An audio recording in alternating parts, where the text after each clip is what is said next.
Bom dia a todos. Meu nome é Juliana Chaves Moreira, eu sou assessora de gestão corporativa da água na Rede Brasil do Pacto Global. Gostaria de dar as boas-vindas a todos neste nosso webinar Covid-19 e ODS 6, a importância do saneamento básico para o combate ao coronavírus. Mais um webinar, então, da nossa quarentena com o Pacto. Gostaria de agradecer a presença de todos e gostaria de passar a palavra ao Rodolfo Cirol, diretor de Meio Ambiente e Sustentabilidade na CPFL Energia e presidente do Conselho de Administração da Rede Brasil do Pacto Global. Bom dia, Rodolfo. Passo a palavra a você. Bom dia a todos. É um prazer estar aqui hoje e contar com a participação online de todos e todas vocês. Obrigado à Rede Brasil do Pacto Global pela organização desse webinar e dos palestrantes convidados pela sua disponibilidade e dedicação aí para compartilhar todo o conhecimento com a nossa rede. Como vocês têm acompanhado, a Rede Brasil está promovendo uma série de webinars que relacionam a Covid-19 com os temas ligados à sustentabilidade. E durante todo esse mês de abril, são convidados especialistas para compartilhar o seu conhecimento na ação Quarentena Compacto, né, que a gente nomeou aí de forma carinhosa, para que a gente possa sobreviver esse período que alguns chamam de home office, mas eu tenho certeza que é quarentena, né? A gente tem as crianças em casa, não temos muita ajuda para os trabalhos do lar, e com isso a gente se desdobra em 3, 4 e 5 pessoas, né? Então, se a gente voltar à normalidade com home office, vai ser muito mais produtivo. Já tivemos o webinar sobre Covid-19 e corrupção, produção agrícola, clima e trabalho, e agora temos mais essa oportunidade valiosa de falar sobre a importância do saneamento para o combate à pandemia. Este webinar reúne especialistas para discutir como podemos garantir o acesso à água potável e saneamento adequado a milhões de pessoas no Brasil que não possuem acesso a esse direito básico. É o papel das empresas no enfrentamento da pandemia. Mas antes de iniciar o webinar, eu gostaria de fazer uma breve introdução para apresentar um pouco dessa nossa iniciativa empresarial. Por favor, slide 4. Isso. O Pacto é uma iniciativa da ONU, né, que foi lançada em 2000 pelo então secretário da ONU, Kofi Annan, que teve uma grande sacada. Ele entendeu que se quiséssemos avançar numa agenda comum para a humanidade, era imprescindível o engajamento de todos os setores da sociedade, não apenas os governos. Assim surgiu o Pacto Global, que é uma iniciativa da ONU que já foi criada para fomentar a agenda de sustentabilidade junto ao setor empresarial. Esse setor tem um papel essencial no combate a desafios da sociedade e na ampliação de ações sustentáveis, uma vez que é grande detentor de poder econômico, propulsor de inovação e tecnologia, e influenciador e engajador de diversos públicos, entre eles governo, fornecedores, colaboradores e consumidores. Este ano o Pacto completa 20 anos, então a gente já está aí com uma trajetória importante, né? E hoje o Pacto Global, em termos mundial, é a principal iniciativa de responsabilidade corporativa, com mais de 13 mil membros e presente em mais de 160 países. No Brasil, essa iniciativa chegou em 2003, pelas mãos do Ethos, e a gente já tem aí uma representação em 80 redes locais no mundo, né? E a rede brasileira é a terceira maior que a gente tem em todo o globo. Hoje, nós desempenhamos um importante papel de representar toda a América Latina no board do Pacto Global, em relação à governança global da iniciativa que tem a sede em Nova York. Temos também mais de 850 membros, sendo divididos em mais ou menos 1/3 de grandes empresas, 1/3 de pequenas e médias e 1/3 do que a gente chama de no business.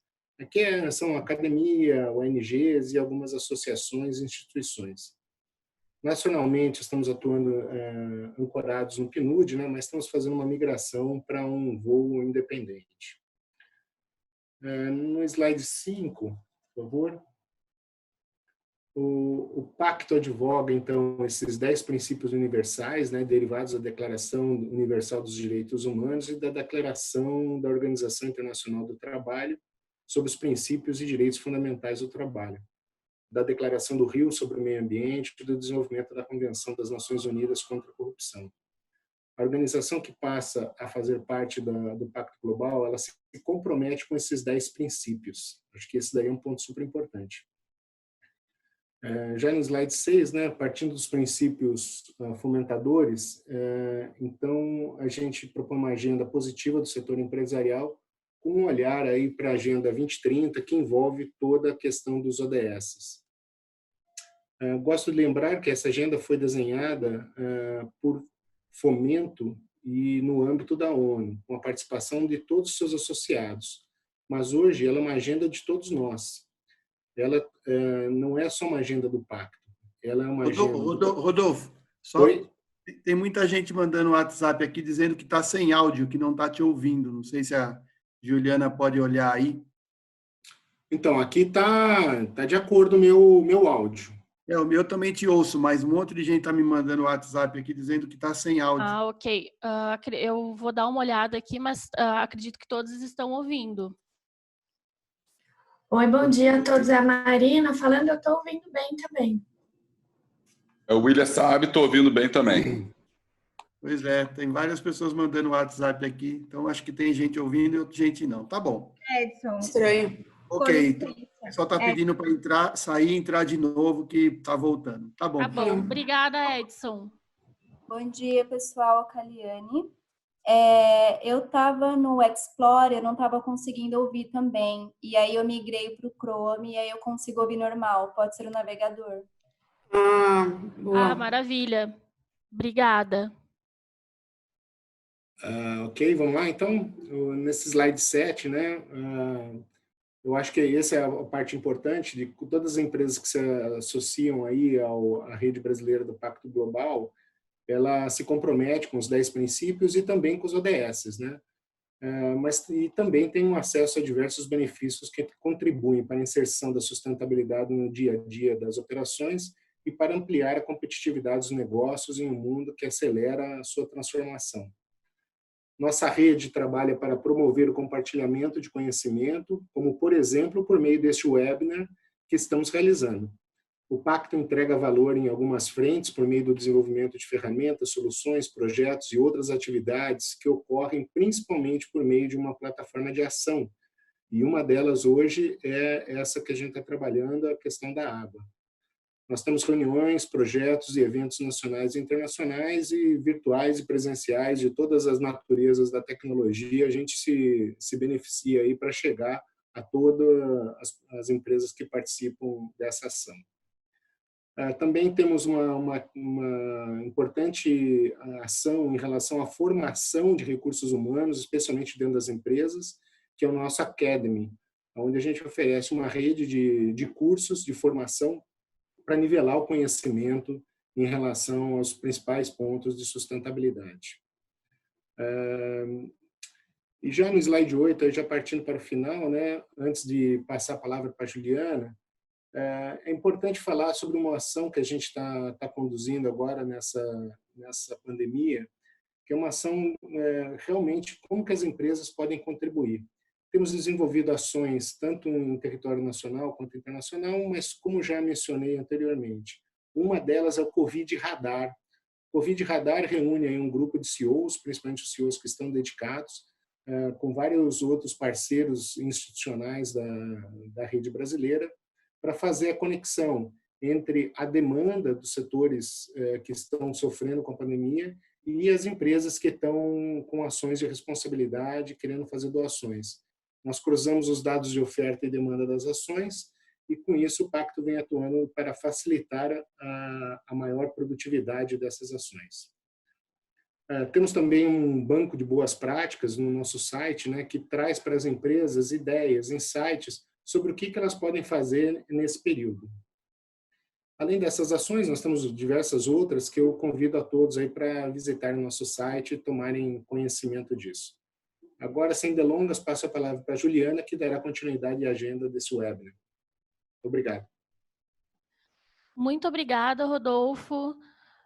Excelente apresentação, muito bom esse overview sobre o Pacto Global. E antes da gente começar, eu gostaria de dar alguns avisos.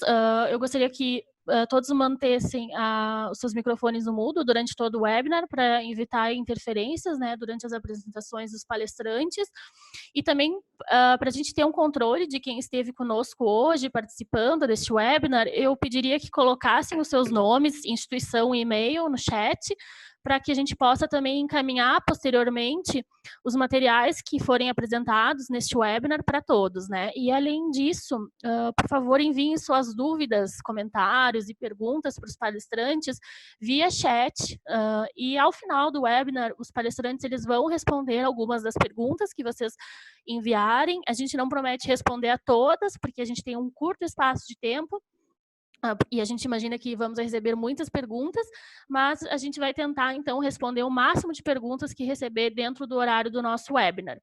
E eu queria apresentar este infográfico aqui também, e falar, né, como a gente é norteado pela Agenda 2030, como falou o Rodolfo, não tem como falar nada dentro do Pacto Global sem linkar com os 17 ODS, né? E nesse primeiro relatório, que é da ONU, Shared Responsibility, Global Solidarity, Responding to the Socio-Economic Impacts of COVID-19, ele está disponível, aí nesse slide a gente tem o link para vocês acessarem. Eles apresentam essa relação nesse relatório, o impacto da pandemia em cada um dos ODSs. E como a gente sempre menciona, os ODSs eles são integrados e indivisíveis. Quando a gente atua com foco em um específico, direta ou indiretamente, a gente está impactando todos os outros, né? Isso não é diferente no caso da Covid. Eu destaco aqui, no dia de hoje, então, o ODS 6, que é justamente o que trata a questão do acesso à água e saneamento. A gente tem aí, então, numa primeira visão geral, nossos palestrantes vão falar um pouco mais tarde sobre isso, mas temos aí um destaque para o papel fundamental do acesso à água para prevenir a propagação da doença. Nós sabemos que uma das medidas de prevenção fundamentais à pandemia é a higienização das mãos, que só pode ser realizada mediante o acesso à água limpa. E como sabemos, né, infelizmente no Brasil, mais da metade da população não tem acesso à água potável, né? Essa medida básica, então, de prevenção, infelizmente não pode ser cumprida. E a pandemia da Covid, né, trouxe à tona, então, os problemas e desafios relacionados ao saneamento básico, né? Porque não é apenas uma crise sanitária, mas também uma crise social que afeta a vida de milhões de brasileiros que vivem em situação de vulnerabilidade.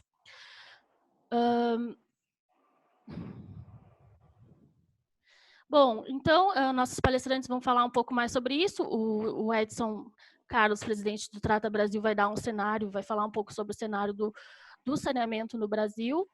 E eu trouxe também essa mensagem aqui do Antônio Guterres, né, secretário-geral da ONU, sobre temos de trabalhar para evitar que as doenças se propaguem. Melhorar a água, o saneamento e a higiene nas instalações de saúde é fundamental para esse esforço.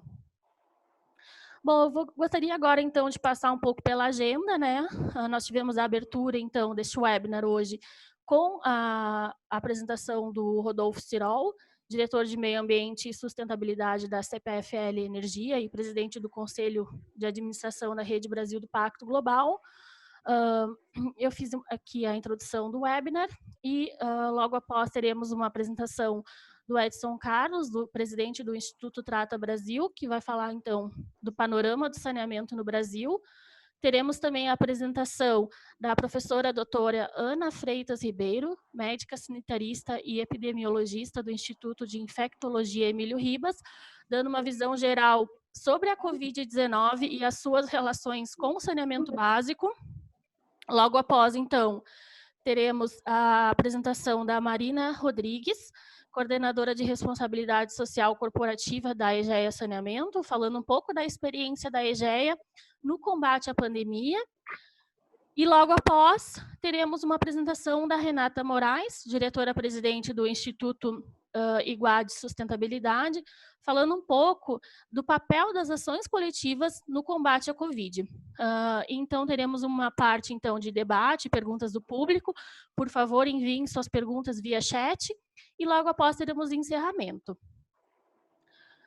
Bom, aqui passando, então, um pouco sobre os nossos palestrantes.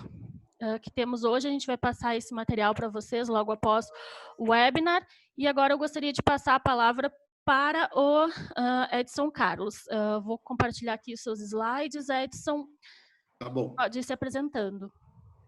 Bom, gente, bom dia. Eu queria agradecer aí ao Pacto Global pela oportunidade, pela honra de ter sido convidado. Bom, vocês sabem, o Trata Brasil já há 13 anos vem batendo nessa tecla da importância de a gente resolver o problema da falta de saneamento no Brasil. Quando o Trata Brasil começou em 2007, era um assunto totalmente abandonado, esquecido. Brinco dizendo que a primeira coletiva de imprensa que a gente fez tinham 4 jornalistas, 4 perdidos que não sabiam nem por que estavam ali, porque não se falava em saneamento em 2007, né? A gente tem acabado de aprovar a lei 11.445, que é a lei que rege o saneamento até hoje, mas os jornalistas totalmente perdidos, era um tema inexistente, né? Então a gente pode dizer que contribuiu nesses 13 anos fazendo com que o saneamento voltasse à pauta, né? Infelizmente, nesse momento, o saneamento também está na pauta por conta desse grande problema que o planeta todo está vivendo, e o Brasil também, com essa situação do vírus. E a gente vem sendo chamado pela mídia a comentar onde a falta de saneamento se encaixa dentro desse problema que já é gigante, né? E, infelizmente, a falta de saneamento também tem a ver com esse momento. Como o Rodolfo disse, a Juliana também, quando você fala para a população que a principal ação na proteção é o isolamento e a higiene, principalmente higiene das mãos, como fazer com quem não tem água, né? E nós temos milhões de brasileiros que não têm acesso. Então, eu vou fazer uma apresentação rápida para contextualizar, porque depois vários outros palestrantes falarão sobre a parte da saúde, as ações que estão sendo feitas. Então, eu vou falar um pouco do cenário do saneamento. Pode passar, Juliana, por favor. O indicador que mais avançou em saneamento nos últimos anos, a gente falar dos últimos 12 anos, foi a água potável, né? Desde os anos 70, com a criação do Plano Nacional de Saneamento, do governo militar, constituição das grandes empresas de água e esgoto, como Sabesp, SEDAI, Copasa, Sanepar, etc., houve um avanço grande em levar água potável para as pessoas, um avanço importante e correto, porque se a gente não levar água potável, as doenças se disseminam mais ainda. Mesmo assim, a gente ainda tem quase 17% da população brasileira não tem acesso à água potável. Isso não tem acesso a nenhuma água potável.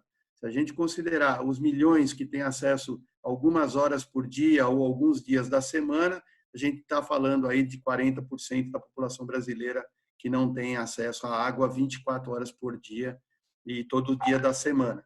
Então, nós estamos falando das pessoas que vivem nas áreas mais vulneráveis do Brasil. Essas 35 milhões de pessoas estão nas periferias das grandes cidades, estão nas áreas rurais, estão nas áreas invadidas, estão na Amazônia, no semiárido brasileiro. Então, como é que essas pessoas podem se higienizar no momento de pandemia se elas não têm água, nenhuma água? Eles têm que usar a água da natureza. Muitas dessas pessoas usam água de poço, água de cacimba, água de cachoeira, água de rio, e elas podem, além de não se higienizar contra o coronavírus, ainda adquirir outras doenças que são tradicionalmente transmitidas pelo esgoto doméstico, né? Então, esses 35 milhões aí equivale à população do Canadá e metade da França, metade do Reino Unido, para vocês terem uma ideia de volume de pessoas. Então, nós estamos falando de muita gente. Como o Brasil tem mais de 200 milhões, 35 parece pouco, mas é a população de metade desses grandes países aí, ou um país inteiro, como o caso do Canadá. Pode passar, Juliana? Quando a gente vai para o esgoto, aí a situação é terrível, né? A gente tem quase metade da população que não tem coleta ainda, e menos da metade do esgoto gerado no Brasil é tratado. Então, a gente pode dizer com toda certeza que o grande destino do esgoto do Brasil é a natureza. Então, esse esgoto ele está por todas as cidades e por todos os lugares, logicamente afetando aqueles que vivem mais próximo dos esgotos, principalmente essas pessoas que moram perto de córrego, em áreas mais vulneráveis, né? Esses sentem o impacto diretamente com doenças assolando a vida deles o tempo todo e a doutora Ana vai falar sobre isso. Então, assim, quando a gente vai para o esgoto ficou perdido. A gente levou a água para as pessoas e muitas cidades brasileiras, mesmo grandes cidades, a gente esqueceu que tinha que tirar o esgoto e tratar. E esse esgoto, então, ele acaba caindo em córregos, em rios, em valas, a céu aberto, em fossas, e aí a gente acaba tendo um contato com isso, principalmente nas enchentes. Esse esgoto ele é disseminado pelas populações, principalmente nessas áreas, e aí são surtos e mais surtos de doença, e muitas vezes essas doenças acabam deixando a pessoa num estado de saúde pior quando chega um momento de pandemia como é esse que a gente está vivendo. Então, além do vírus, muitas dessas pessoas trazem consigo doenças da infância, doenças da água suja por toda a vida, vem carregando esse problema de saúde. Quando vem um surto desse, a pessoa não está na sua melhor saúde. Acho que é isso a doutora vai comentar bem. Pode passar? Bom, aqui só um gráfico rapidamente da Organização Mundial de Saúde, falando como que a gente diminui a mortalidade infantil com o avanço do saneamento. Então, aqui a gente tem no eixo vertical a taxa de mortalidade infantil, no eixo horizontal o saneamento básico. Então, você vê que conforme o país, qualquer país avança em saneamento básico, você tem uma queda brutal de mortalidade infantil. Isso fez com que a Pastoral da Criança, com a doutora Zilda Arnes, fosse a primeira médica a se engajar no movimento do Trata Brasil em 2007 ainda, porque a Pastoral ela já fazia esse trabalho nessas comunidades e sentia que, principalmente, as diarreias não cessavam e as crianças não conseguiam se livrar desses surtos e mais surtos de diarreia, porque o esgoto estava ali presente o tempo todo. Então, por mais que ensinasse os pais do soro caseiro, a reidratação das crianças, as crianças adoecia de novo, ia para o posto de saúde, ia para o hospital e voltava, e a mãe e o pai o tempo todo faltando ao trabalho para poder acompanhar essa criança, e muitas vezes o próprio pai e a mãe também vítimas dessas doenças e faltando ao trabalho, perdendo renda, perdendo horas de estudo, horas de lazer, por conta dessas doenças antigas transmitidas por falta de saneamento básico. Pode passar? Aqui, só os números 2018, mais de 230 mil internações, só doenças de transmissão hídrica graves. Essa não é aquela doença que a gente vai no posto de saúde e pega um remédio e volta para casa. Essas são as internações graves, e isso tem um impacto brutal no sistema de saúde, nos leitos ocupados, no custo da saúde, nos recursos que as prefeituras acabam tendo que dispor por conta disso. E uma coisa importante que o professor Leandro Jatti da USP falou no nosso webinar dessa semana, esses casos continuam acontecendo. Então, essas pessoas vão competir pelos leitos no momento de coronavírus. As doenças do saneamento, elas não pararam por conta do coronavírus, as bactérias estão lá em casa também em isolamento, porque o vírus está tomando conta do sistema de saúde. Essas pessoas continuam adoecendo, se somando aos casos que estão acontecendo. Então, além de tudo, a gente ainda tem uma continuidade dos problemas do saneamento junto com os problemas que vêm do coronavírus. Pode passar? Essa apresentação vai ficar à disposição, tá? Depois podem mandar para o Trata Brasil, a gente encaminha, ou a própria Juliana pelo Pacto também. Bom, foram mais de 90 milhões de reais só em 2018 com essas doenças aí da falta de saneamento. Pode passar? Esses dados estão no painel Saneamento Brasil, é só entrar na internet. Aqui uma coisa interessante, um estudo que a gente fez mostrando que de todos os membros da família, a mulher é a mais atingida quando a família não tem falta de saneamento. A gente sempre pensou que a criança era a mais atingida, quando a gente fala de saúde, sim, mas quando a gente fala de uma forma geral, a saúde da família, quem cuida é a mulher. Então, a mãe da família é a que mais falta ao trabalho, falta ao lazer, falta à escola, por conta dos problemas que a família tem. Então, é ela que é a mais impactada, principalmente as mulheres negras e pobres. Esse recorte foi feito por professores da faculdade da Getúlio Vargas, que são nossos pesquisadores, e com os dados do censo, eles conseguiram recortar os impactos, e a mulher é a mais impactada, inclusive isso foi apresentado nas Nações Unidas. Pode passar?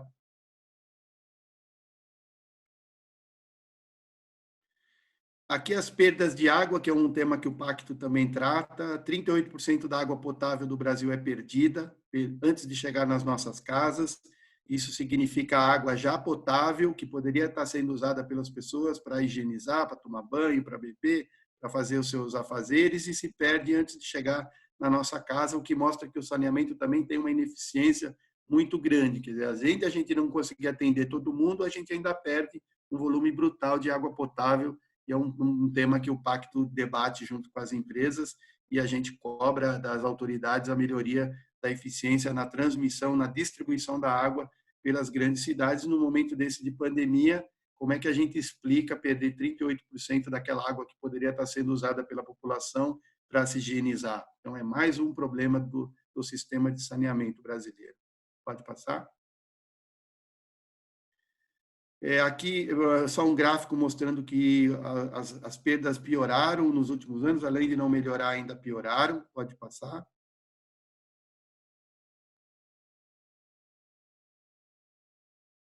Aqui a face visível da falta de saneamento em alguns lugares do Brasil, tanto aqui em São Paulo, como na Baía de Guanabara, como lá em Manaus, como em algumas praias bonitas do Rio de Janeiro também, ou a Barra da Tijuca. Isso que a gente está vendo é esgoto. Esgoto, lixo sendo jogados aí na natureza, e a gente acaba tendo contato com isso, seja o contato visual. Vocês imaginam o impacto no turismo, que é uma situação dessa.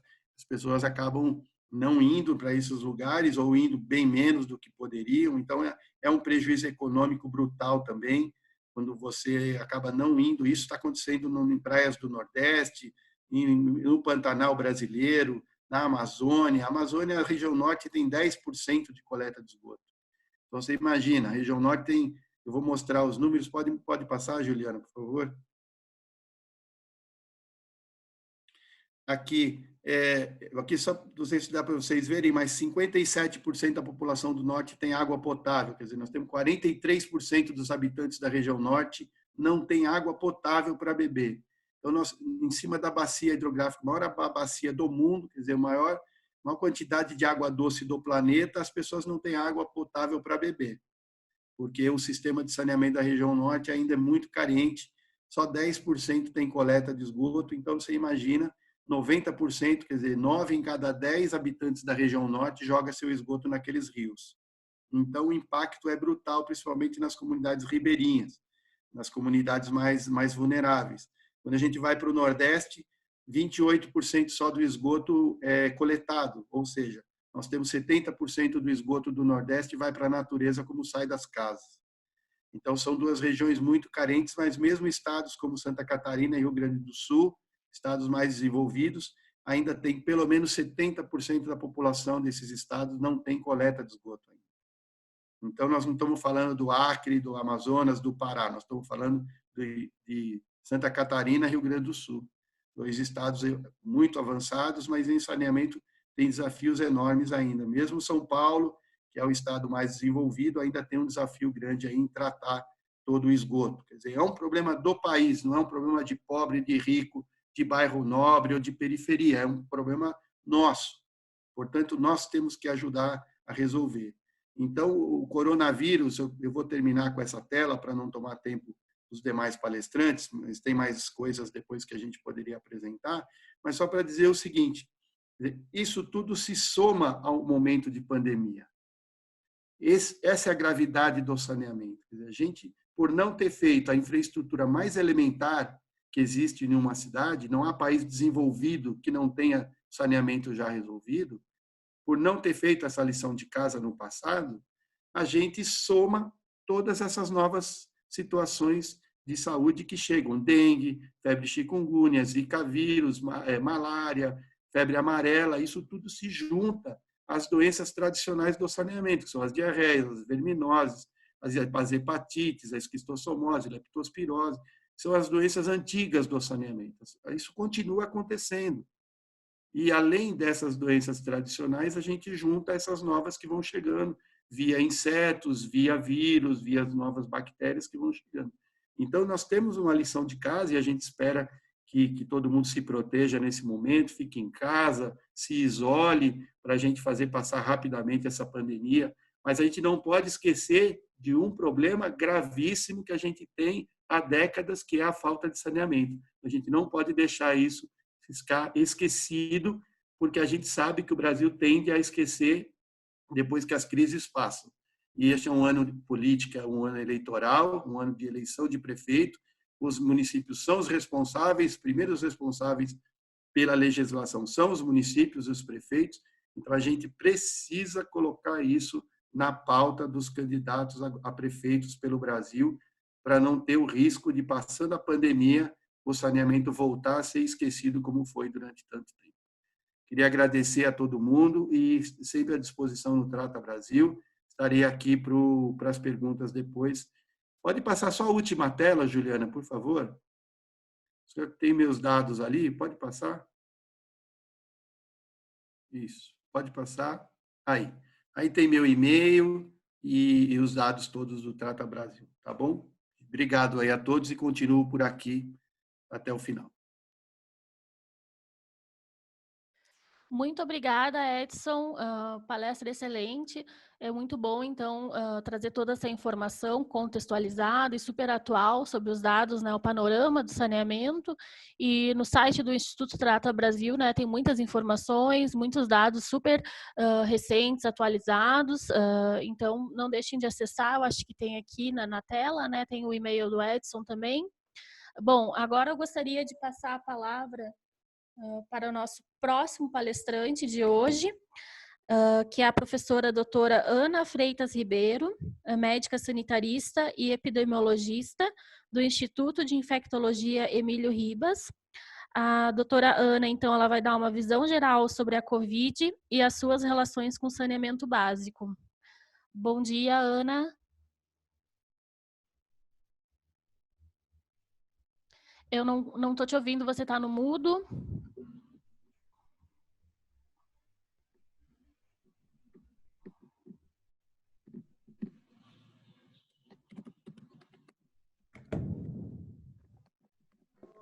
Oi, bom dia.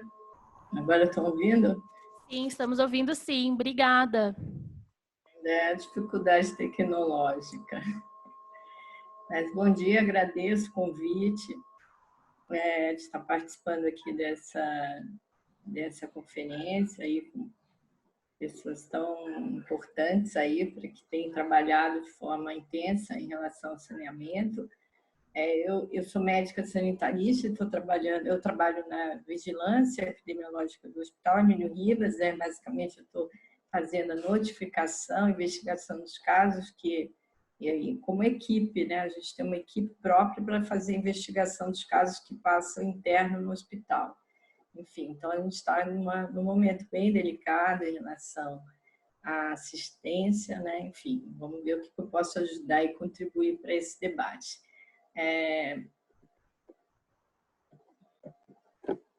Está passando. Sim, então o coronavírus, ele é um vírus envelopado, é um vírus RNA, então assim, como o vírus, ele não se multiplica no meio ambiente, ele precisa de células de hospedeiro para se multiplicar, acho que isso é uma questão importante para o saneamento, quer dizer, diferente de uma bactéria que pode se multiplicar no meio ambiente, o vírus não, ele pode sobreviver um tempo no meio ambiente, mas não se multiplicar.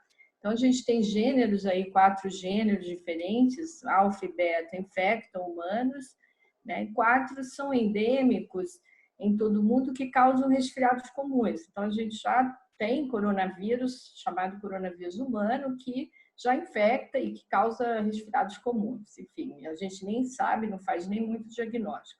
A gente tem uma grande variedade no reino animal, principalmente morcegos. Então, a partir de 2002, 3 novos coronavírus com alta taxa de letalidade, potencial causa de pandemia, apareceu, emergiu, né? Então, um deles foi o SARS-CoV, em 2002. Né? Aqui é uma árvore filogenética do vírus. Então, aqui esse vermelho é o novo coronavírus, e aí ele tem uma similaridade com o vírus que está no morcego, assim como o vírus da SARS, que foi de 2002, né? E o MERS-CoV, que é de 2012, que são vírus emergentes que vêm que passou a espécie, pulou a espécie animal para humano, né? Então, a gente tem agora sim uma pandemia. Nessas outras transmissões não houve uma transmissão tão sustentada entre humanos que causasse uma pandemia, mas houve uma transmissão. Então, há uma similaridade genética entre esses vírus, né? Desde o morcego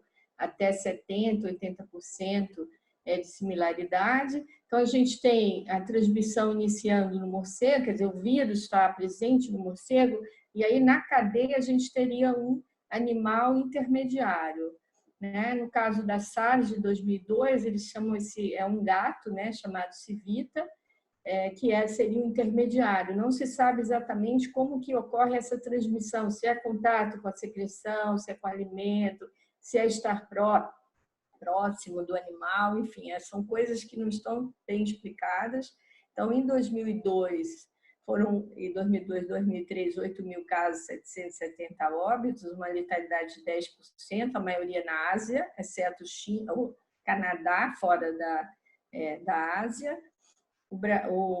Os casos, foi interrompida a transmissão, não há mais casos, em agosto de 2003. Né? A MERS-CoV, que é do Oriente Médio, a transmissão vem do morcego para o dromedário para o humano.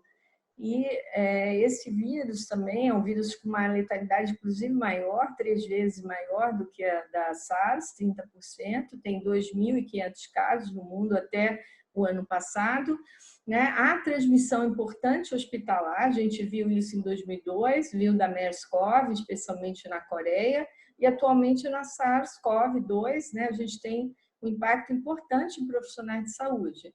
Em termos de animal intermediário, seria talvez esse pangolim, né, que estão estudando, enfim, ainda não se tem qual seria o animal intermediário, mas há alguns tipos de estudos que mostram que possa ser esse, mas como exatamente ocorreu, não sabemos. Sabemos que iniciou nessa cidade de Wuhan, que é na província de Hubei, que tem 11 milhões. Os primeiros pacientes, eles estavam relacionados a esse mercado de frutos do mar, onde se vende frutos do mar, mas vende animais silvestres, diferentes espécies, vivos, e que os primeiros eram trabalhadores desse mercado, né? Então, logo eles fecharam o mercado, né? Houve primeiro um relato de pneumonia, de causa desconhecida em Wuhan. Dia 1 fechou o mercado de frutos do mar, o vírus foi isolado dia 7, sequenciado no dia 12. Né? No dia 30, a OMS declara uma emergência de saúde pública, segundo o Regulamento Sanitário de 2005, e já 11 de março ele declarou a pandemia, que foi muito questionado, porque teria sido um pouco demorado, enfim. De qualquer forma, com essa emergência de saúde pública, já havia a possibilidade de, sim, ter uma pandemia. A pandemia é declarada quando mais de um continente está afetado. O período de incubação da doença, em torno de 5 dias, podendo variar de 2 a 14, por isso a gente fala, vai ficar em quarentena durante 14 dias, né? Quem teve contato. 97% das pessoas desenvolvem a infecção até 11 dias depois. O período de transmissibilidade é de 2 dias antes dos sintomas, isso deixa um desafio muito importante, porque os pacientes transmitem antes de iniciar o sintoma, transmite assintomático, então isso também gera uma situação de muita dificuldade de controle. É transmitido por gotículas, que são partículas mais pesadas, que em geral elas caem em torno de 2 metros, né, no máximo. Então, as pessoas que estão nesse círculo de 2 metros, elas têm uma chance de se infectar pelo vírus. Ou aerossol. Aerossol é mais complicado, que são partículas menores que ficam mais tempo suspensas no ar. Então, nesse caso, especialmente o profissional de saúde, ele pode se infectar mesmo não estando tão próximo, porque as partículas elas ficam em suspensão por mais tempo. A questão da superfície contaminada é fundamental, e daí a questão da lavagem de mãos, né, ser uma medida fundamental para a redução, porque a secreção fica viável, né, o vírus fica viável em superfícies, dependendo da característica da superfície, pode ser de dias, horas, até 9 dias, por exemplo. Então, alguém que passou ali, tossiu, espirrou, né, você passa a mão, depois nariz, boca, e nariz, olhos, nariz e boca, você pode se infectar e pegar a doença. Então, assim, é muito... As formas são muito grandes, né, de transmissão. As fezes, né? Então, a identificação do vírus nas fezes, aqui de 22 pacientes, tem um estudo que teve cultura do vírus, né? Não há relatos de transmissão fecal-oral. As manifestações clínicas. Desculpa, doutora, você poderia compartilhar novamente a sua apresentação? Obrigada, desculpa. Essa, né? As manifestações clínicas, a gente tem entre 2% e 10% que tem diarreia, enfim, então tendo diarreia, né, a chance de ter o vírus nas fezes é maior, né? A gente tem um paciente que foi detectado o vírus, foi você que colocou? Não, fui eu, né? Compartilhei, né? Então, não há transmissão fecal-oral, isso eu já tinha falado, né? Aqui é um estudo na China com SARS-CoV, onde houve avaliação de 98 pacientes, foram avaliadas amostras de fezes dos 74, então 41% tinha positividade para SARS-CoV nas fezes, né? Até uma média de vários dias. Aqui, se vocês observarem, em vermelho, a positividade na secreção respiratória, em amarelo, nas fezes. Então, assim, quando há positividade nas fezes, ela tende a durar mais do que a positividade na secreção. Então, a possibilidade de excreção pelas fezes. Aqui, em termos de... Aqui é a SARS de 2003, 138 pacientes que foram admitidos, né, 20% tinham diarreia, né, e foi encontrado o vírus nas fezes 16%, e um deles em 73 dias. Isso também foi considerado o pior prognóstico. Para quem tinha manifestação de diarreia, teve uma proporção maior de casos em UTI. A linha do tempo, isso é importante porque a gente vê que inicia o sintoma, em 7 dias é admitido no hospital. Então, não é uma doença que complique de forma inicial, ela vai complicar mais ou menos 7, 8 dias, e aí sim que vai ser internado, e assim que nós conheceremos o caso, né? A partir do momento que os casos estão sendo notificados no Brasil, são os casos graves apenas, os casos que desenvolvem síndrome respiratória aguda grave, e a gente tem as curvas, né, de casos, são aquelas que confirmam. Então, a partir do momento que eu interno, ainda tem um tempo aí que demora até de 15 ou mais dias para recebimento da amostra. Então, há uma dificuldade importante no processamento de amostra, considerando a quantidade e o volume de amostras para serem processadas.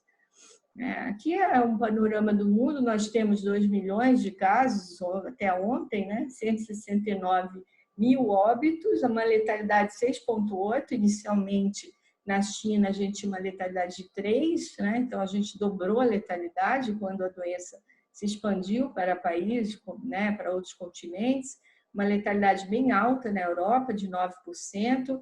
A Europa hoje consiste em 50% dos casos, a América 37%.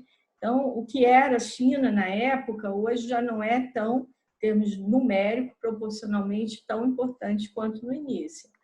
Então, a América, aí, considerando os Estados Unidos especialmente. Então, aqui, nessa curva amarela é a Ásia, né? Basicamente a China, né? Quando a gente via picos, agora o pico da China nem existe mais, quando a gente tem o pico da Europa e o pico da América, né? E alguns outros aí, o Mediterrâneo, aqui especialmente o Irã, que tem casos importantes, a África, que a gente já tem a presença, né? E aqui é a curva da China, né? A gente vê que a China foi interromper o transporte aqui mais ou menos dia 23 de janeiro para aquela província de Hubei, fez um fechamento importante no país, prolongou o feriado lunar. A gente ainda, depois disso, a gente tem mais quase 8 semanas de transmissão, quando ele estabiliza, e hoje praticamente ele tem 50, 60 casos confirmados por dia. Então, eles de fato conseguiram, né, com essa medida, que é uma medida de forma drástica, interromper a transmissão na China, né? Com o afastamento Aqui é a construção do hospital, que eles tiveram em umas 10 dias, né? Construíram mais de 1.000 leitos, 2 hospitais. Os Estados Unidos, eu preciso até tirar os Estados Unidos de tanto caso que eles estão, com 800, 900, 1.000 casos, né? Então, uma tendência muito importante. Temos que lembrar que a curva depende muito da questão de diagnóstico, né? Aqui a curva da Europa, essa Espanha aqui já suplantou a Itália, né? Então a gente tem um número aqui de países, e aqui o Brasil, que também já ultrapassou a Coreia, que inicialmente também era um país de muitos casos, mas eles têm uma estabilidade importante.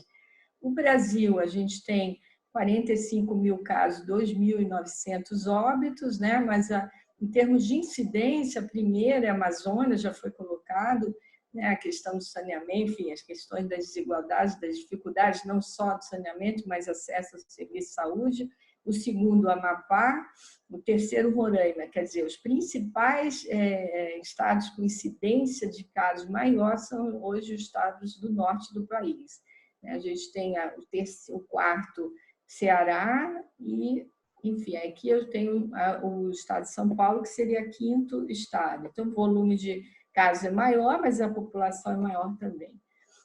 Aqui, em relação à manifestação clínica, a média de 47 anos, a maioria é sexo masculino, 51% tinha comorbidade, febre e tosse são as principais manifestações, mas temos também diarreia, né, como uma manifestação. Doenças crônicas, nos graves, a gente tem 38% de doença grave, e nos não graves um número menor, de 21%, lembrando que em torno de 80% é não grave e 20% é grave.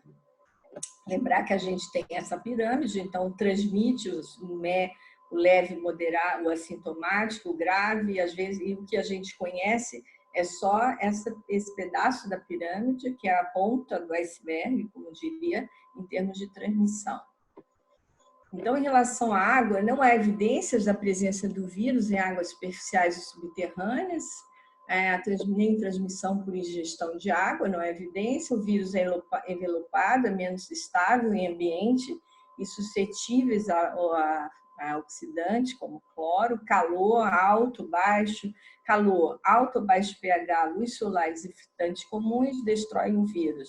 Em superfície, eles vivem de 2 horas a 9 dias, dependendo da temperatura, da umidade, da cepa do vírus, do tipo da superfície. Uso de álcool gel, desinfetantes comuns, eles destroem o vírus em 1 minuto, né? Quer dizer, não é um vírus que resiste muito no meio ambiente. Aqui é um estudo, não é da SARS-CoV-2, mas assim, é o quanto que ele sobrevive em águas, né? Tanto de águas na bica, assim como desde os efluentes, enfim. O que tem aqui de 6 dias de sobrevida desses vírus, que não é esse nosso vírus anteriores, em água durante 6 dias ou 10 dias, 99% já não tem. Não varia tanto um pouco de água infiltrada ou não, mas o que varia muito é a temperatura. Então, em temperatura de 23 graus, sobrevive durante 6 dias, em temperatura de 4, 390 dias. Então, enfim, temperaturas frias, ele vai sobreviver mais, né? Não foi detectado em águas de abastecimento de água potável, medidas para manter a segurança e a proteção da fonte de água, tratamento da água no ponto de distribuição, coleta e consumo, métodos convencionais, por exemplo, como tratamento com filtração, desinfecção, devem destruir o vírus, já que a gente tem esse vírus que é envelopado, que tem uma característica diferente do vírus da hepatite, de outros vírus que são mais resistentes. O armazenamento seguro em casa, né, da água, limpeza regular, cobrir águas, que a gente vai prevenir também outras doenças. Aqui é uma questão interessante, a gente tem SARS-CoV em 2003, em Hong Kong, 1.700 óbitos, 299. É o vírus da SARS de 2002, né, onde teve uma letalidade lá de 17%. Houve um surto num conjunto residencial chamado Amoy Gardens, 321 casos, 18% dos casos de Hong Kong estão nesse condomínio, 187 casos. Então, o primeiro caso foi um caso índice que teve diarreia, que ficou no 7ª unidade, no andar do meio do prédio E, de 14 a 19 do 3. Então, esse caso, ele foi atribuído a ter uma transmissão por fonte comum. Então, que se estudando, existem várias hipóteses, a hipótese mais sustentada é que foi pela descarga do esgoto do banheiro, que houve uma aerosolização das fezes que subiu por uma pressão negativa do exaustor e foi contaminando outras unidades do mesmo prédio. E o vento, né? Então, aqui é um estudo que saiu no New England, o vento, esse aqui é o E, né, onde ele veio, esse caso índice. Então, o vento também levou, né, esses aerossóis para os prédios da frente, né, onde houve também, no prédio principal, houve 99 casos, nos prédios da frente foram 21 e no lado direito 20. Né? Então, isso está se atribuindo à questão do vento. Né? Então, o vento ele veio daqui e para cá. Né? Então, esse estudo aqui é muito interessante, que levou... Então, existem duas hipóteses, uma que as fezes contaminaram os esgotos, foram sugados por exaustores no banheiro a partir de drenos secos no chão. Depois, passados pela janela, subiram como uma pluma, um poço estreito, e claro, que é um efeito chaminé.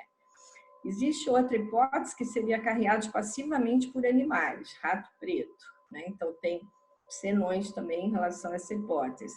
Contato fecal-oral em superfícies contaminadas, mas isso não teria tido tanta exposição de um caso único, né? Se fosse só fecal-oral, e há algumas divergências em relação à questão dos ratos, mas na época foi feita uma atividade, uma ação importante, havia muitos ratos, o local era bem ruim em relação a algumas medidas. Então, aqui é o tal prédio E, né? Aqui é onde o caso índice no banheiro, e aqui a questão lá da exaustão, da subida, onde contaminou as unidades do 8 e 7, né? Enfim, acho que quem for engenheiro deve entender melhor, mas, enfim, é uma questão de exaustão. Aqui eu achei interessante trazer esse estudo que eu li sobre monitoramento da circulação de SARS na comunidade a partir de análise de esgoto. Então, isso foi feito na Holanda, 7 cidades e no aeroporto, onde houve coleta de amostras do esgoto para detecção de vírus. Não para questão de transmissão, e sim para avaliar como que está a transmissão na comunidade, no esgoto da cidade 1, da cidade 2, da cidade 3. Então, foram coletadas amostras dia 6, 27, 5, 15 de março e 16 de março. E foi feita a reação de RT-PCR nesse primeiro caso. Então, a gente vê aqui que, inicialmente, nenhuma amostra foi, né? O primeiro caso da Holanda é 27 de fevereiro. Então, nessa segunda coleta, 62% dos locais nessas 7 cidades foram positivas. E, em seguida, no 16 de março, foram 90% positivos. Então, assim, mostrando, a gente teve também, aí eles fizeram uma análise de sensibilidade em relação à notificação, que bate um pouco, onde tem mais notificação, onde mais vírus foi encontrado. Então, achei bem interessante isso. A Austrália também está trabalhando com essa condição. Aqui a questão da desigualdade social, a gente tem aqui no município de São Paulo o número de casos concentrando mais nas regiões centrais e o número de óbitos concentrando mais nas regiões periféricas do município. Então, a gente já tem a doença meio que tendo uma transmissão mais para a periferia, o que torna muito mais difícil o controle, considerando a questão das medidas de prevenção, como a lavagem de mão, o acesso à água potável, enfim, e o acesso importante aos serviços de saúde, lógico, porque se você não tem leitos, não tem condições de internar, os pacientes vão, né, com certeza evoluir pior e aumentar essa letalidade da pandemia. Então, a gente fala muito da lavagem de mãos, né? A gente tem que usar 20 segundos para lavar a mão, quer dizer, todo mundo está aprendendo a lavar, aprendendo que não sabia lavar a mão.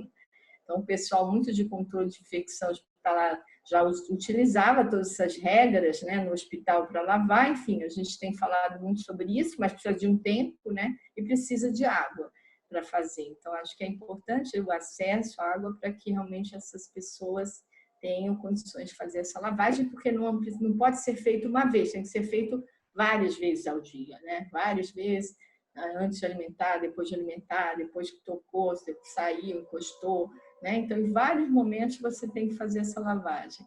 Os desafios aí em relação à pandemia, a gente tem a questão do distanciamento social, essa discussão de distanciamento horizontal e vertical, né? Lembrando que o distanciamento horizontal é esse que a gente está, né? Que a gente tem um distanciamento maior de todos para evitar que a transmissão ocorra de forma intensa, e a gente tem o colapso do serviço de saúde que já está ocorrendo na região norte, né? A gente tem visto aí em Manaus, agora em Belém, várias cidades. Aqui na cidade de São Paulo a gente tem vários hospitais com 100% da sua capacidade já atingida, né? Então essas medidas são de fato para redução de transmissão, para que os serviços possam ter condições de atender o grupo de doenças, que não vai ser, como foi falado anteriormente, que não é só Covid que vai precisar de um hospital. Os profissionais, acho que isso é um grande desafio, a gente tem alto índice de profissionais ficando positivo de Covid, e, portanto, vão ser afastados durante um tempo, fora a questão possível de complicações também. A questão do Sistema Único de Saúde, que é maravilhoso, porque ele é universal, então toda a população tem direito de receber uma assistência, então não tem isso de não ter, mas precisa ter acesso, né? Leitos, UTIs e equipamentos. Há o desafio das populações vulneráveis que estão em situações de rua, né? Ontem mesmo eu notifiquei um caso de morador de rua, né? E daí é mais difícil como que esse morador vai fazer a sua prevenção, como que não vai haver transmissão, né? Já foi internado, já era um caso grave.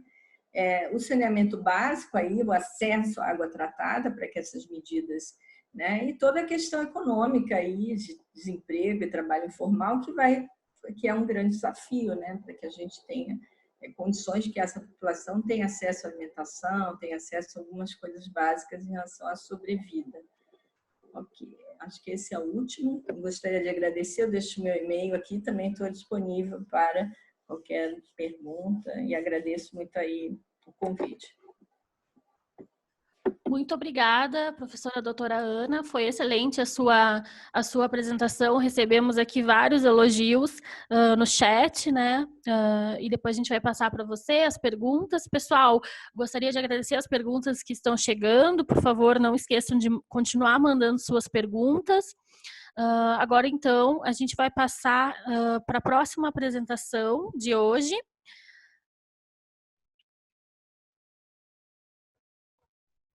A próxima apresentação de hoje, então, é com a Marina Rodrigues, coordenadora de responsabilidade social corporativa da EGEA Saneamento, que vai falar um pouquinho sobre a experiência da EGEA no combate à pandemia do Covid. Marina, bom dia, você está por aí? Estou te vendo aqui. Passo a palavra a você, então. Olá, pessoal. Bom dia a todos. Obrigada, Juliana. Obrigada também ao Pacto pelo convite para participar dessa discussão. É uma discussão muito importante para o momento em que a gente está.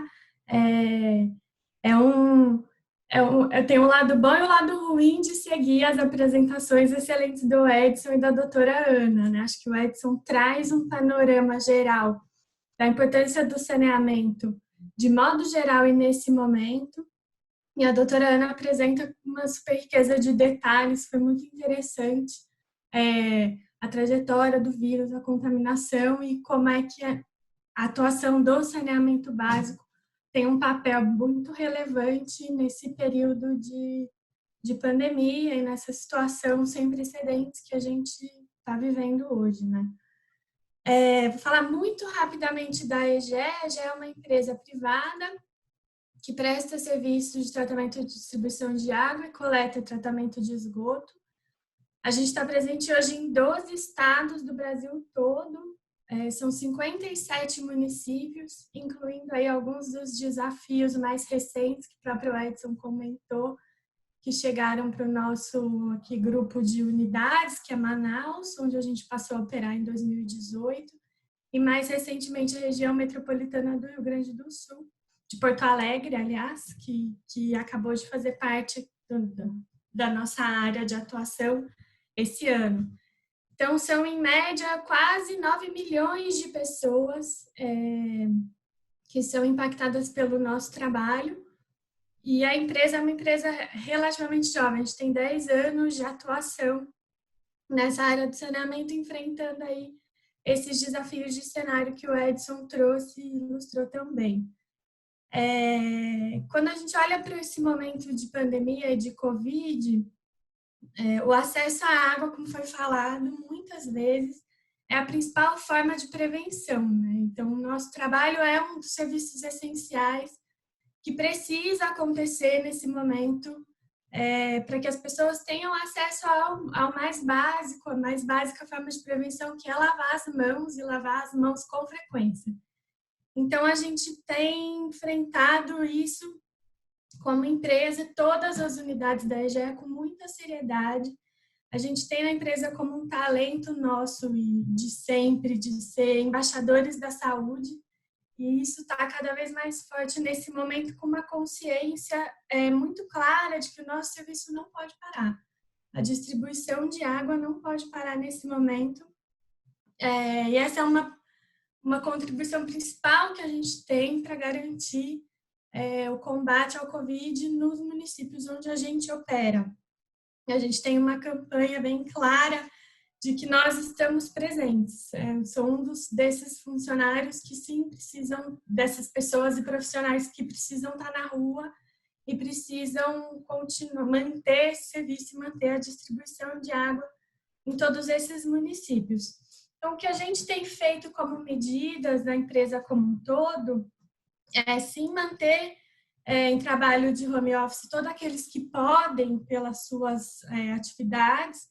Nós, por exemplo, do escritório, a gente está trabalhando de casa, assim como os profissionais que são do grupo de risco, mas a gente precisa manter a equipe de operação trabalhando para que todos tenham acesso à água e esgoto nos municípios onde a gente opera, e para garantir que eles trabalhem em segurança, não só para a segurança dos colaboradores, mas também para a segurança da população dos municípios.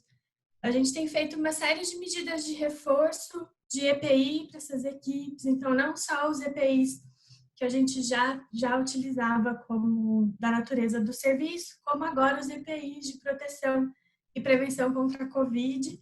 A gente tem feito monitoramento de uma equipe médica de todos esses profissionais que estão nas ruas para garantir o serviço, e a gente reforçou todos os procedimentos de saúde e segurança com esses profissionais. Então, a segurança dos colaboradores e a saúde dos colaboradores é super importante para nós nesse momento, e a gente sabe que garantir essa segurança garante também uma garantia de proteção para a população do município, porque os profissionais que estão na rua estão tomando todos os cuidados devidos nesse cenário de pandemia. E é muito interessante que a gente tenha tido esse retorno da população dos municípios onde a gente opera. A gente teve uma mudança muito grande do nosso contato com a população. A gente tem um contato muito próximo com a população dos municípios em todos os momentos, mas com as recomendações de distanciamento e prevenção, a gente precisou fazer uma série de medidas de suspensão de atendimento em lojas físicas para evitar aglomeração, de ampliar os nossos canais online e canais de teleatendimento. E isso trouxe um resultado de reconhecimento da população dos municípios onde a gente opera muito interessante, de entender que a gente está garantindo a distribuição, que a gente precisa estar na rua nesse momento, mas garantindo a proteção também dos funcionários e da população. E aí, mais recentemente, a gente também trouxe na ideia de estar mais presente, mais próximo, ainda que distante, umas modalidades de atendimento de porta em porta, para aqueles que precisam fazer algum serviço, não conseguem acessar os canais digitais e, claro, mais uma vez, reforçando todas as medidas de prevenção e também de segurança. Então, quem é da unidade da concessionária só acessa a população uniformizado, devidamente identificado e portando todos os EPIs e medidas de prevenção nesse momento. A gente tem esse desafio muito grande de estar presente, ainda que distante. A gente, historicamente, nas nossas ações, especialmente as ações sociais, a gente tem sempre feito ações em escolas, ações com lideranças comunitárias e sempre muito próximo. A gente é uma empresa aberta. As visitas às nossas estações de tratamento, todas essas a gente precisou interromper nesse momento por uma questão de prevenção e de segurança, mas a gente conseguiu estar presente ainda assim. Então, um dos nossos talentos na empresa também é ser profissionais além da conta. A nossa rede de lideranças comunitárias com quem a gente tem contato muito próximo, pelo programa Fluentes, que é um programa já tradicional da EGEA, ela se mantém muito ativa. A gente tem feito muita divulgação de medidas de prevenção, especialmente para as populações de áreas mais vulneráveis, de como é possível tomar as medidas corretas e esclarecer todas as ações que têm que ser tomadas para a prevenção nesse momento. A gente está alinhado a todas as medidas dos municípios, visando a garantia do acesso à água, então, que foi suspenso de cortes por inadimplência. Isso está mantido em todos os nossos municípios e a gente tem feito muitas ações em colaboração. A gente entende que esse é um momento de muita colaboração entre empresa, população, poder público de cada lugar onde a gente opera. Então, a gente tem feito ações em todos os municípios de desinfecção de espaços públicos, especialmente os espaços de grande circulação, as principais ruas, pontos de ônibus, pontos de vacinação, para garantir que esses espaços sejam limpos de tempos em tempos e que a população que precisa circular circule em um espaço mais seguro. A gente tem feito algumas ações olhando principalmente para a população vulnerável dos municípios e que são muito específicas do contexto de cada local. Por exemplo, a gente tem feito instalações de torneiras em espaços públicos do município de Manaus. O Edson retomou o desafio que é o saneamento em Manaus. Ana mostrou a situação preocupante que a gente observa hoje de contágio, de alto índice de doenças, então a gente está bem atento às necessidades desse município. Então, implantamos recentemente essa iniciativa de instalação de torneiras e pias em espaços públicos, para que a população de rua possa ter acesso à lavagem das mãos. Temos exemplos de doações de cestas básicas, que foram também feitas em parceria com o poder público em Teresina, no Piauí, também em Piracicaba, em São Paulo, e também algumas iniciativas de doação de produtos de higiene que aconteceram nas nossas unidades no Espírito Santo. A gente entende que é um momento de colaboração, é um momento de união, manter a distribuição de água e o serviço de saneamento é fundamental. É o que a gente tem dedicado a maior parte dos nossos esforços nesse momento e olhar as necessidades pontuais de cada um dos municípios. E a gente tem tirado de lição disso a importância dessa colaboração, a importância de olhar para o consumo consciente de água, que não pode faltar para ninguém. Então, as nossas ações individuais, nesse momento de Covid, elas impactam muito todo o coletivo, todo o município, todo o país e o mundo, dado que essa é uma doença de alcance mundial. Então, a nossa medida de ficar em casa nos protege e nos ajuda a proteger a todos e aos que estão em grupos de risco. Mesmo acontece com as questões relacionadas à água e esgoto. Se a gente tiver um consumo consciente de água, claro, mantendo todas as medidas de higiene necessárias, temos menos risco de falta no momento como esse. Não pode faltar água para ninguém. Se a gente consegue fazer o descarte correto do esgoto, isso nos ajuda na limpeza do ambiente, um impacto positivo coletivo para todos. Aqueles que conseguem manter o pagamento das contas de água, por exemplo, nos ajuda a manter o serviço ativo e contínuo no momento em que ele não pode faltar para ninguém. Então, essa é o nosso principal foco nesse momento. Todas as equipes operacionais estão bastante atentas a essa necessidade. Temos conseguido e temos observado uma resposta positiva da sociedade com relação a isso. Eu fiz uma fala bem breve, acho que a gente retoma nas discussões para a gente conseguir aí manter o tempo que a gente tinha planejado. Eu fico à disposição para responder as perguntas, enfim. Obrigada de novo. Devolvo para a Juliana. Muito obrigada, Marina. Excelente sua apresentação. Muito interessante, então, saber um pouco mais sobre a atuação da Egea Saneamento, né, e como que as concessionárias, né, um grande exemplo de uma concessionária de saneamento aí que está trabalhando para, né, garantir o acesso à água e saneamento, né, em tempos de pandemia. Muito legal. Por favor, gente, continuem enviando as suas perguntas via chat. Assim, a gente está recebendo muitas parabenizações aqui referentes ao conteúdo, que está muito interessante hoje sobre o nosso webinar. E agora eu gostaria de passar a palavra, então, à nossa última apresentação do dia, né? Depois a gente vai ter uma parte que a gente vai responder as perguntas do público, então fiquem aí conosco. Vou passar a palavra, então, agora para a Renata Moraes. Ela é diretora-presidente do Instituto Iguá de Sustentabilidade, e a Renata vai ter um foco, né, na sua apresentação, na sua fala, sobre o papel das ações coletivas no combate à pandemia. Então, Renata, bom dia, muito obrigada pela presença. Eu passo a palavra a você. Bom dia, Juliana, e bom dia a todos, né, que estão aqui conectados conosco no webinar.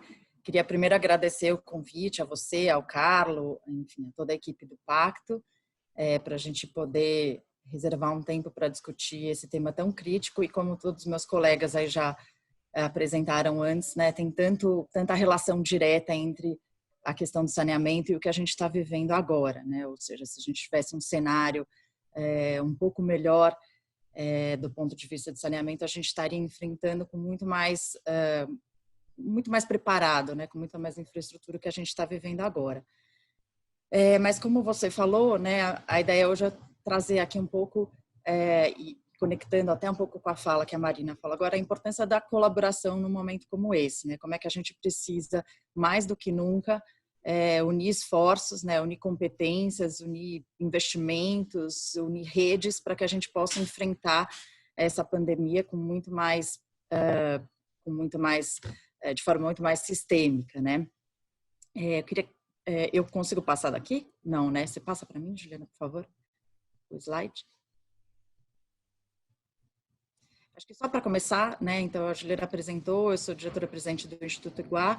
O Instituto Iguá é uma organização sem fins lucrativos que foi criada por executivos da Iguá Saneamento e do fundo de investimento, a IG4, que é acionista da Iguá, com a missão de contribuir para a universalização do saneamento no Brasil por meio da inovação e da educação para o desenvolvimento sustentável, né? Apesar dessa origem de criação, o Instituto Iguá tem uma independência jurídica, estratégica em relação à Iguá, né, o que nos deixa aí com o foco bastante direcionado para as ações que a gente entende que precisam acontecer, né, ser realizadas no setor para que a gente possa avançar nesses números. Pode passar. Eu queria começar, né, trazendo só um aspecto aqui, independente de serem ações coletivas para enfrentamento à crise, ou pensando mais nas ações de longo prazo, né? A gente, no Instituto Iguá, nasceu muito com esse DNA. Acho que a gente vive num setor onde a gente tem um desafio tão grande, mas tão grande, né? Quando a gente pega a estimativa de 508 bilhões para universalizar o saneamento no Brasil e se depara com esses índices que o Edson comentou, enfim, a gente fica claro que ninguém sozinho vai conseguir dar conta desse desafio, né? É um desafio que é do governo, do setor privado, da sociedade, do terceiro setor. Então, a gente acredita que só somando esforços a gente consegue avançar de forma significativa e sistêmica, né? Então, quando a gente aposta nos arranjos coletivos para impacto social, são arranjos onde a gente consegue juntar várias organizações, né? Sejam empresas, sejam organizações da sociedade civil, seja governo, em torno de uma causa comum. Então, é a causa que guia a tomada de decisão, né? Não são arranjos onde tem um único dono, né? E nem os resultados atingidos por essas iniciativas são decorrentes da participação de uma ou outra organização, mas sim da confluência desses esforços de forma coordenada e planejada, né? É um desafio, porque em todos esses casos a gente tem agendas individuais sendo negociadas em prol de uma agenda comum, né? Então, muitas vezes a gente tem uma série de dilemas e desafios relacionados à governança e ao tempo, ao timing, né, de ação, mas a gente acredita que é só desse jeito que a gente consegue realmente fazer uma mudança no cenário. Pode passar, Gil. Aí eu estou trazendo alguns exemplos, né? Eu não vou me parar e dar detalhes de cada um deles, mas de ações coletivas que estão sendo feitas agora, né, para combate à Covid. Então, trouxe aí um Matching Fund em Frente, que é uma iniciativa da Fundação Tido Setúbal, Arimax, Instituto Humanize, onde é uma plataforma colaborativa de financiamento para diversos projetos, né, de grupos e coletivos periféricos de combate à Covid, né? Então, nesse caso, eles a cada R$1 arrecadado, eles estão triplicando o valor levantado, né? Tem alguns focos aí das iniciativas que podem se inscrever. Um outro exemplo é o Fundo Emergencial para a Saúde, também criado por 3 organizações, o IDS, o Movimento Bem Maior e a B Social, que já levantou 5 milhões de reais para destinar para ações para a saúde, né, para diversas organizações. Pode passar, Gil. Uma iniciativa que está sendo liderada pela Gerando Falcões, que é uma ONG que mobiliza os recursos de pessoas físicas, de empresas, e é um canal, uma ponte com uma rede de diversas ONGs que atuam nas periferias das cidades e que também está levantando um volume expressivo. Eles já levantaram mais de 11 milhões de recursos para cestas básicas, enfim. E alguns outros exemplos aí, como organizações como Bangos, que em outro momento a gente tinha dificuldade de ver se unindo em prol de uma ação colaborativa, né, unindo esforços aí para ações coletivas, e algumas outras exemplos como diversas empresas, né, Ambev, Gerdau, o Hospital Albert Einstein, unindo esforços também, investimentos para a construção, por exemplo, de hospitais de campanha. Eu acho que poderia dar inúmeros exemplos de ações que estão acontecendo nesse momento em prol do combate à pandemia, mas eu queria destacar uma questão, que pode passar mais um, que é um pouco o perfil solidário do brasileiro, né? Estou trazendo aqui dados, né, de uma pesquisa da World Giving Index, que é um índice global de solidariedade que mapeia uma série de indicadores e cria um ranking, né, entre 146 países, na posição desses rankings em relação à cultura e de solidariedade, de participação, né? O Brasil historicamente vem caindo nesse índice, né? Na última edição, que foi divulgada o ano passado, ele caiu da posição 75 para 122, dentro de um total de 146 países, e hoje ele ocupa o último lugar entre os países da América Latina, né? A posição mais baixa que o Brasil já ocupou desde que a pesquisa é realizada. Lógico que a gente consegue criar vários paralelos aí em relação à situação política, econômica do país, né? Onde um ambiente de falta de confiança em relação ao futuro, o brasileiro prefere adotar posturas mais individualistas, mas esse padrão de comportamento não é o que se encontra quando a gente vive grandes desastres e grandes crises no Brasil, né? Então, é um contrassenso, porque se por um lado o brasileiro é muito solidário e muito mobilizado quando acontece esses momentos críticos, né, que é o que a gente está vivendo agora, né, a gente está com índices, são as maiores doações que já ocorreram na filantropia do Brasil, estão ocorrendo agora, todos esses exemplos colaborativos, enfim, todo mundo participando na medida do possível, sejam empresas, sejam pessoas físicas, né? Mas não é o padrão de comportamento quando a gente pensa nas ações de prevenção para evitar esses desastres e melhorar os indicadores sociais e ambientais no Brasil. Então, é um contrassenso, e aí eu queria trazer a reflexão de que esse momento é crítico, a gente tem que juntar esforços e ter as ações emergenciais mesmo para combater essa pandemia e apoiar os grupos mais vulneráveis. Mas essa crise também está trazendo a oportunidade de escancarar uma série de desigualdades que a gente tem no Brasil, né? A questão do saneamento é uma delas, a questão de saúde, enfim, poderia também citar várias outras. E para a gente, de alguma forma, conseguir ter nesse momento de crise, né, o lado positivo, ou seja, que a gente passado da crise, a gente não afrouxe, não esquece o que a gente viveu e que a gente se mobilize de forma planejada e coordenada para avançar, né? E aqui eu queria citar duas iniciativas daí mais ligadas à questão de água e saneamento, que é o tema que a gente está discutindo aqui, que são iniciativas coletivas que têm esse objetivo e essa perspectiva de mobilizar atores para que a gente possa avançar de forma coletiva nesse caminho aí de melhorar o ambiente de saneamento. Pode passar mais um, por favor.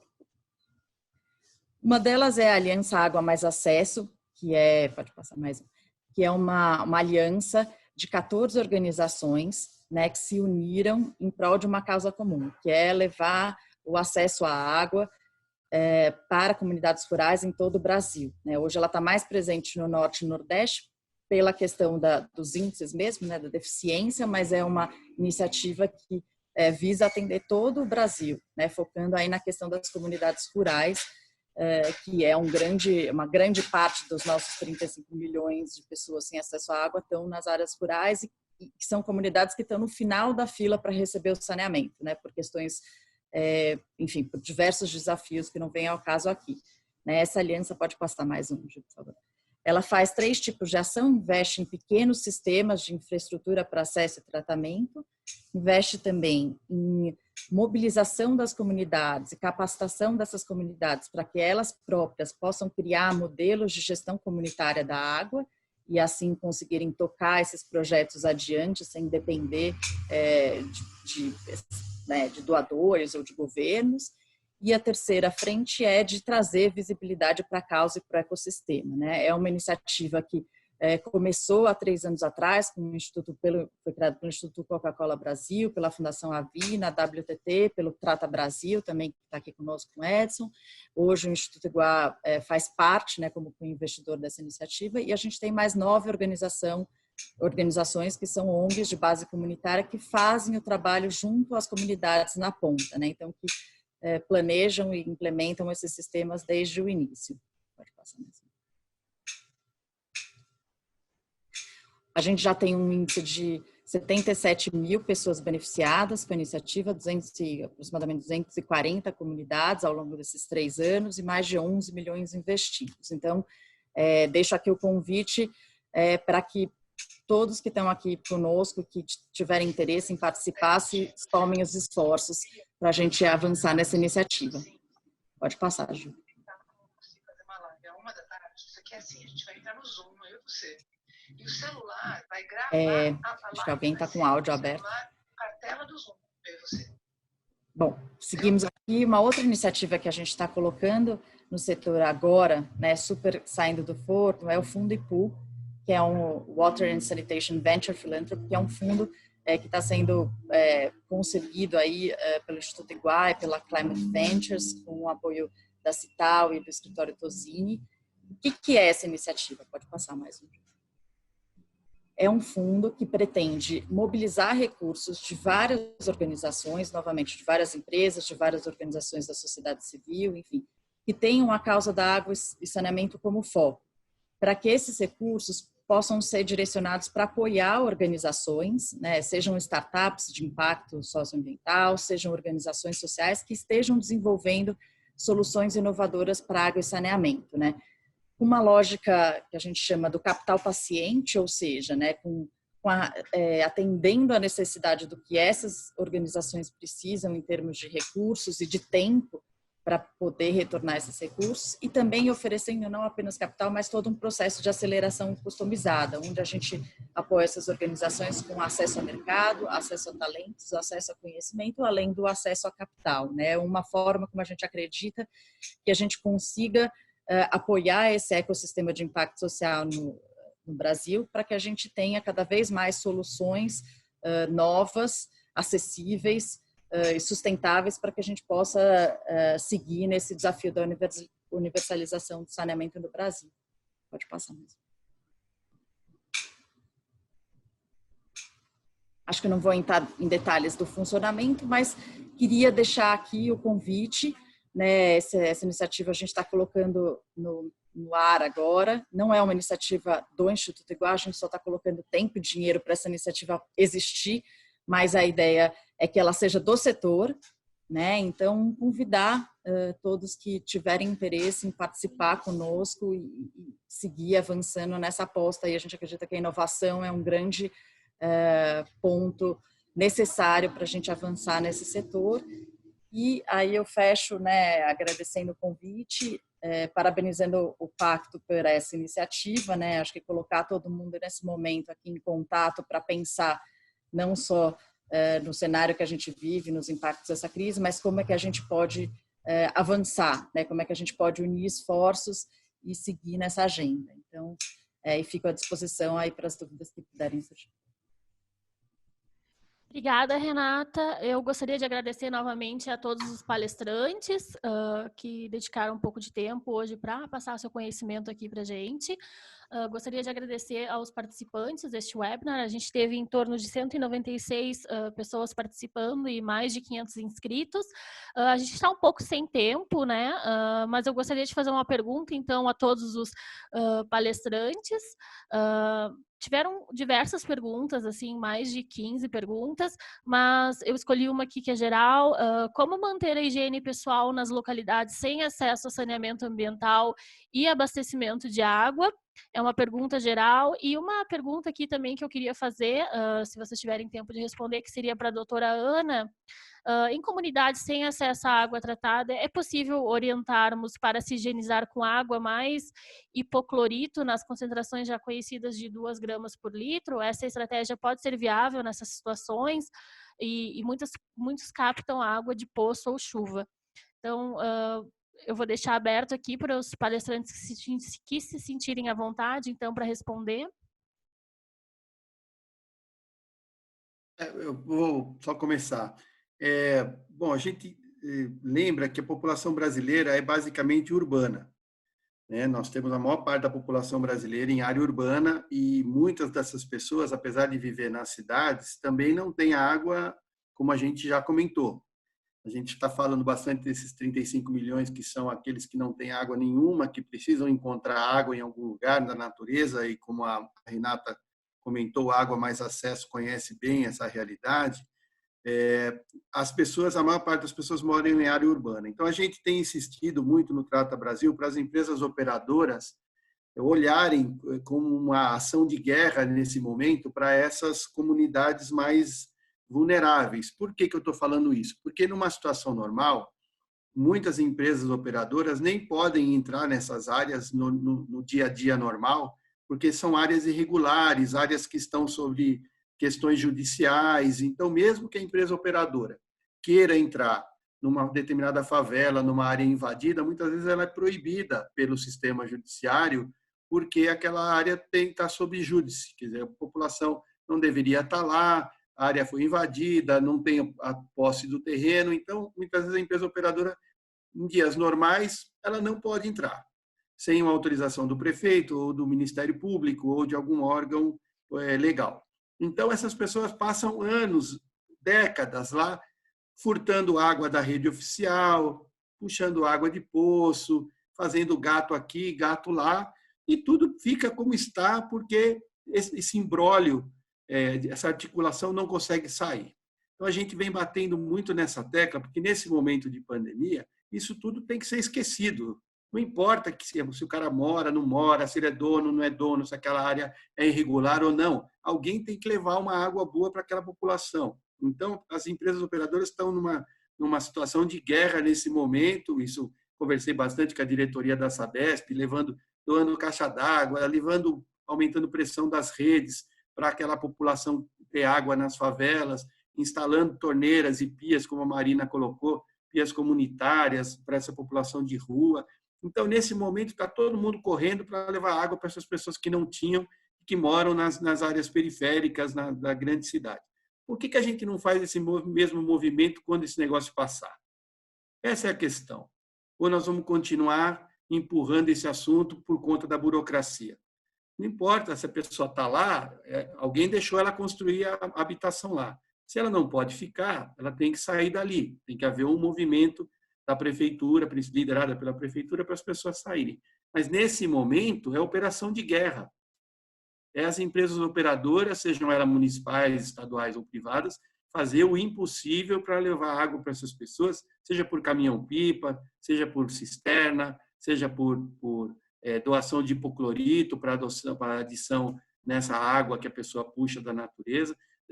É momento de guerra, é fazer isso. Instruir as comunidades rurais dessas áreas isoladas, semiárido, a colocar hipoclorito, fornecer hipoclorito para a pessoa colocar, pelo menos para matar essas bactérias, para ela poder lavar a mão com uma água livre de qualquer micro-organismo mais perigoso nesse momento. Então, agora é momento de guerra. A questão é, e depois? O que vai acontecer? Vamos voltar para o que a gente já está? Ou a gente vai usar isso como ensinamento para resolver definitivamente a questão da água nesse Brasil? Porque, senão, a gente corre aquele risco de passar a pandemia, volta tudo ao que era e a gente não consegue avançar. Acho que essa é um pouco a provocação aí. Obrigado. Então, eu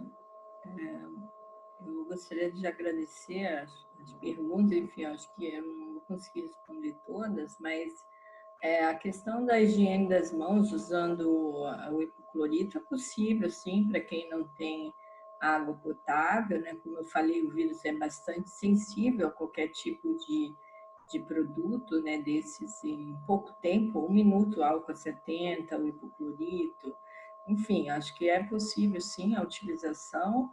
A questão, acho que houve uma pergunta se de fato não há transmissão por água, né? Não há registro, não há nenhum estudo que comprove. Nós estamos lembrando que a doença ela é muito recente, né? A curva é diferente, a curva de transmissão de uma epidemia por fonte comum, como eu coloquei, aquele caso de Hong Kong, então ela é explosiva, né? A curva de transmissão respiratória, que é o caso importante, né, nessa transmissão, ela é progressiva. Quer dizer, a cada uma pessoa infectada, ela transmite para 3, 4, aí 3, 4 transmite para 3, 4. Ela vai aumentando progressivamente. E a curva de transmissão comum, que seria água, alimento, ela tem um formato diferente, que é o que ocorreu lá em Hong Kong. Eu posso disponibilizar toda a apresentação e eu posso também responder por e-mail alguma outra questionamento, as outras perguntas, tá bom? Agradeço também a todos aí. Acho que, seguindo aqui a ordem, faço coro ao que o Edson trouxe, acho que a Renata comentou no início da fala dela, né? A gente poderia estar entrando essa crise muito melhores preparados no âmbito com relação ao assunto do saneamento.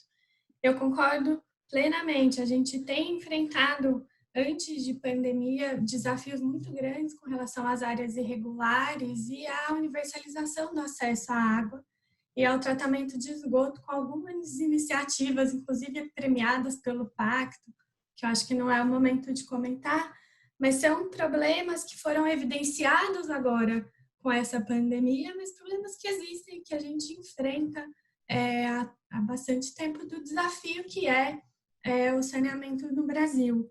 A gente olha para agora as medidas pontuais, que são emergenciais, como as pias comunitárias, o olhar para essas áreas irregulares nesse momento, mas ele é um desafio constante, que a gente tem que aproveitar esse momento em que a gente está visualizando essa crise do saneamento escancarada, né? A importância da água devidamente tratada, e não só a coleta de poços diretamente da natureza, a importância da coleta e tratamento de esgoto, que são fundamentais, e que a gente possa levar esses aprendizados da relevância do saneamento e dessas medidas para daqui para frente. Eu faço coro a essa provocação do Edson, da gente olhar para frente e trazer medidas de fato para o enfrentamento dessa crise, do problema do saneamento no Brasil de modo geral. Acho que aproveitar não só os aprendizados, mas esse momento de colaboração em que a gente vive hoje, que a pandemia nos traz essa possibilidade de trabalho junto, possibilidade de presença, de atendimento, de olhar para as necessidades, que a gente consiga, no futuro próximo, transpor isso em ações estruturais e que mude, de fato, o cenário do saneamento no Brasil. Por fim, gostaria só de encerrar parabenizando o Pacto, agradecendo mais uma vez o convite, parabenizando pelas ações. Acho que a Quarentena Pacto, esses conteúdos e esses outros webinars, participei de muitos, estão sendo muito interessantes para reflexão nesse momento, além das outras ferramentas que também estão disponíveis. Acho que é bem interessante, convido a todos que ainda não visualizaram a conhecer. Obrigada mais uma vez, obrigada Edson, Renata, doutora Ana e Juliana por estarem juntos aqui comigo nessa discussão.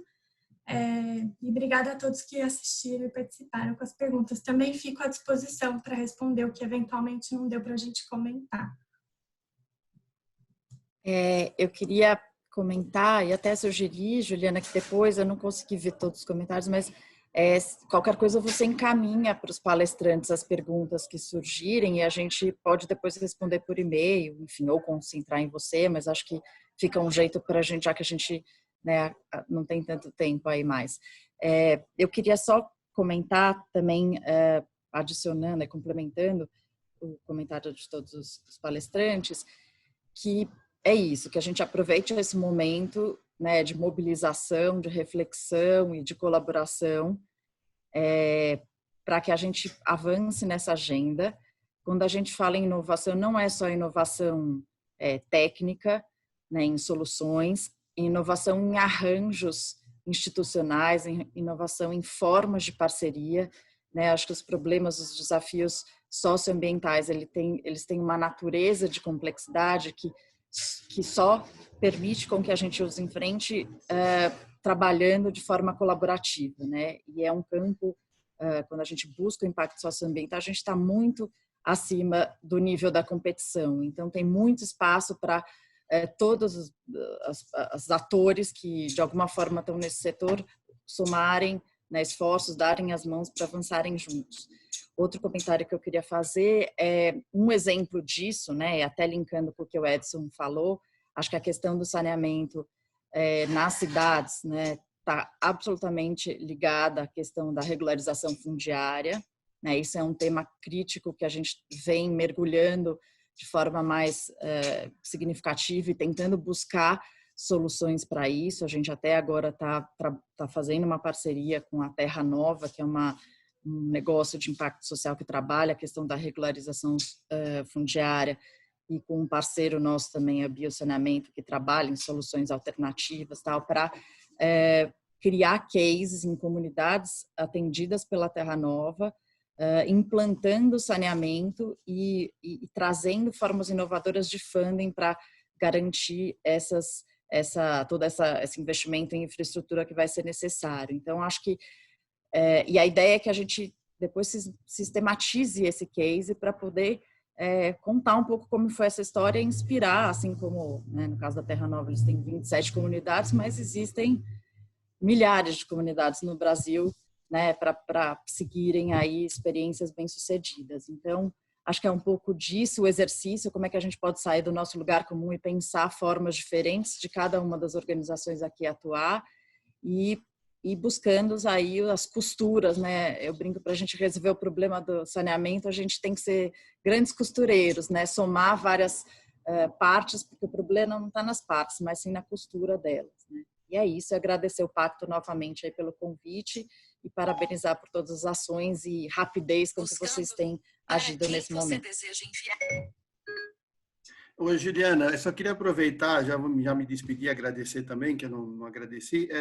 Próxima terça-feira, dia 28, às 10 horas da manhã, nós vamos promover um webinar com o professor doutor Simval Brandão Filho, que ele é nosso embaixador e é diretor da Fiocruz Pernambuco, presidente da Sociedade Brasileira de Medicina Tropical. Ele está no meio do furacão lá em Pernambuco, como vocês estão acompanhando, Pernambuco também é um estado que está sofrendo muito com a pandemia, e a gente convidou o Dr. Simval para esse debate também, um webinar. Eu convido todo mundo do Pacto, todo mundo que está assistindo aí, doutora Ana, Marina, Renata, nós vamos colocar no site do Trata Brasil o link, tratabrasil.org.br. Muito obrigado, gente. Muito obrigada pelas respostas de todos. A gente vai enviar essas perguntas que foram direcionadas aos palestrantes por e-mail e depois a gente vai passar todo o material e as respostas para todos que participaram do webinar via e-mail. E, Edson, por favor, compartilha mais detalhes desse webinar com a gente. A gente sempre busca promover, né, como a gente é uma rede, trabalhar em rede e compartilhar, né, as informações de todos os webinars interessantes, né, para a nossa rede. Por favor, me encaminha. E eu gostaria, então, de fechar este webinar no dia de hoje, agradecer muito a todo esse conhecimento compartilhado e ficamos à disposição, gente. Muito obrigada.